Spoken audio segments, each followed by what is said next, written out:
Thank you, Pastor AJ, for placing before us a table of prayer and an attitude of prayer that allows us to connect with the divine and connect with one another in this space. Well, good morning.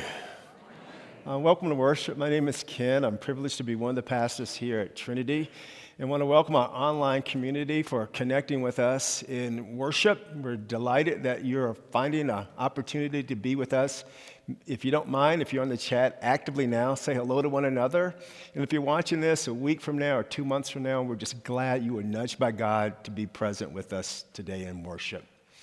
Well, for all of us in the room and online, there's an opportunity for us to respond with our gifts. So for folks here in the space, we encourage you to locate an envelope on the pew rack in front of you that allows you to respond. And for folks online, in the description of today's service, there's an opportunity for you to also link to our giving page, and we certainly do appreciate your digital offerings as it supports the ministry and work of Trinity.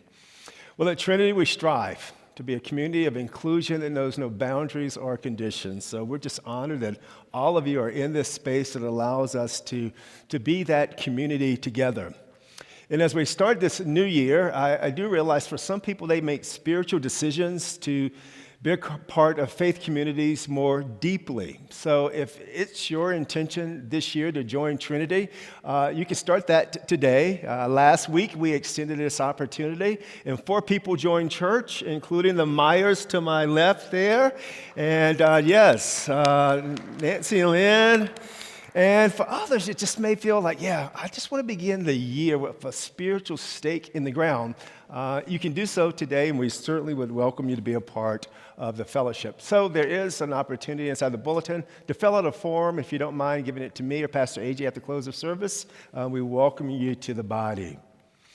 Well, obviously, what's broken a lot of our hearts has been the tragedy that was referenced in AJ's prayers, and we've also seen the images, so many of us, of the devastation in California.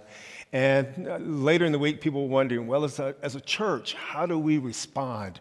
Well, in the United Methodist Church, we have an organization known as the United Methodist Committee on Relief. And 100% of the donations you make to this committee, known as UMCOR, it goes directly to disaster recovery.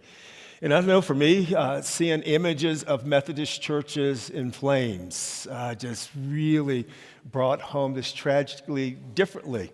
But the good news about your donations, those go to all walks of people in California that have been impacted by this devastation.